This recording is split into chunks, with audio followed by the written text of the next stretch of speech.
हिमाचल प्रदेश कांग्रेस अध्यक्ष विनय कुमार ने आगामी विधानसभा चुनावों को लेकर बड़ा बयान दिया है। उन्होंने कहा कि कांग्रेस संगठन चुनावी तैयारियों में पूरी तरह जुट चुका है और जल्द ही नई कार्यकारिणी का गठन किया जाएगा। नूरपुर दौरे के दौरान पत्रकारों से बातचीत में हिमाचल प्रदेश कांग्रेस अध्यक्ष विनय कुमार ने कहा कि आगामी विधानसभा चुनावों को देखते हुए पार्टी संगठन पूरी तरह सक्रिय और सजग है। उन्होंने बताया कि प्रदेश, जिला और मंडल स्तर पर संगठन को मजबूत करने के लिए लगातार काम किया जा रहा है। उन्होंने कहा कि जल्द ही कांग्रेस की नई कार्यकारिणी का गठन होगा, जिससे संगठन को नई मजबूती मिलेगी और बूथ स्तर तक पार्टी की पकड़ और मजबूत होगी। विनय कुमार ने आरोप लगाया कि केंद्र सरकार हिमाचल प्रदेश के साथ सौतेला व्यवहार कर रही है, जिससे प्रदेश के विकास कार्य प्रभावित हो रहे हैं। उन्होंने कहा कि कांग्रेस कार्यकर्ता पूरे प्रदेश में जनता के बीच जाकर केंद्र सरकार की नीतियों को उजागर करेंगे और प्रदेश से जुड़े मुद्दों पर लोगों को जागरूक भी करेंगे। उन्होंने कहा कि संगठन को मजबूत बनाने के लिए हर स्तर पर कार्यकर्ताओं को जिम्मेदारियां सौंपी जा रही हैं। कांग्रेस का लक्ष्य आगामी विधानसभा चुनावों में पूरी ताकत के साथ उतरना और जनता का विश्वास जीतना है। विनय कुमार ने विश्वास जताया कि प्रदेश की जनता भाजपा की नीतियों से निराश है और आने वाले विधानसभा चुनावों में कांग्रेस को स्पष्ट जनादेश मिलेगा। उन्होंने कार्यकर्ताओं से एकजुट होकर पार्टी की नीतियों और कार्यक्रमों को घर घर तक पहुंचाने का आह्वान भी किया।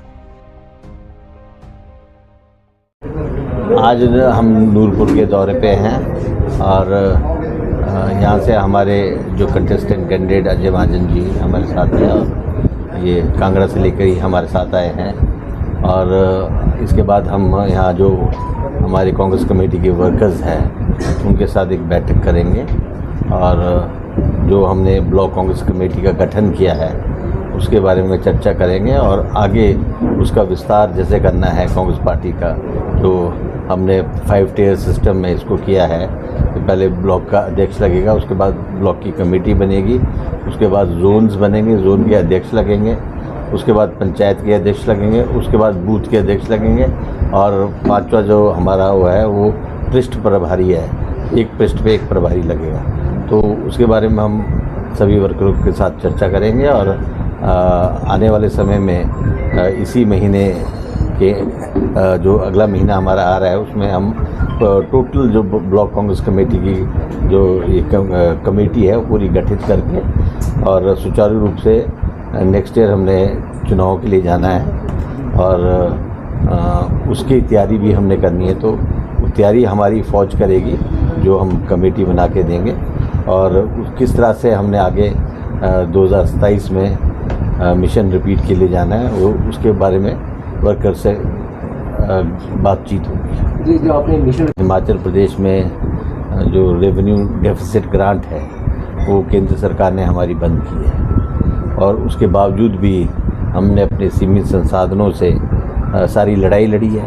आपको पता है कि बरसातों में 2023-24 में बहुत सारा नुकसान हिमाचल प्रदेश में हुआ है, उसका रख रखाव हमने अपने संसाधनों से किया है और साथ ही में जो केंद्र से हमारे को कोई एड नहीं आ रही है। साथ ही में आपको पता है कि मनरेगा हमारा बंद हो गया। मनरेगा जो ग्रामीण क्षेत्र में हमारा कांग्रेस पार्टी का जो विश्व का सबसे बड़ा प्रोग्राम था उसे केंद्र की सरकार ने बंद कर दिया ऑलमोस्ट, क्योंकि उसका नाम बदल कर और उसकी सारी क्लॉज उसके जो चेंज कर दिए हैं। तो उससे भी हमारी आम जनता को बहुत फ़र्क पड़ा है। और आप देख ही रहे होंगे कि केंद्र में बहुत बड़ा इशू जो पेपर लीक वाला है वो उठा है और जिसके करते आप केंद्रीय शिक्षा मंत्री को इस्तीफ़ा भी देना पड़ा।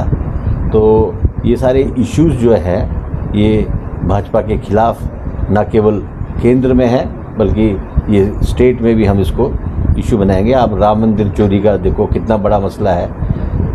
इन्होंने आपको पता ही होगा कि जब राजीव गांधी जी थे उन्होंने इसके दरवाजे खोले थे।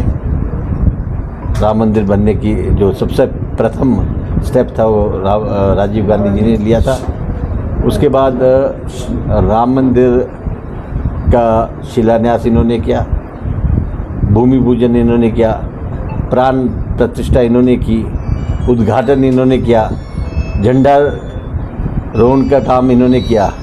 जब ये सारे कार्य इन्होंने किए हैं तो चोरी भी इन्होंने की है, चोरी भी इन्होंने ही की है, क्योंकि कमेटी भी इनकी थी और आरटीआई से इसको बाहर रखने का जो एक प्लान था वो भी इन्हीं का था। तो हम लोगों को अवगत कराएंगे ये सारी चीज़ें। ऐसा नहीं है कि मुद्दे ख़त्म हो गए, मुद्दे ज्वलंत है और मुद्दे अभी चलेंगे। हम इसको चलाएंगे, लोगों को बीच में ले जाएंगे, गाँव तक ले जाएंगे।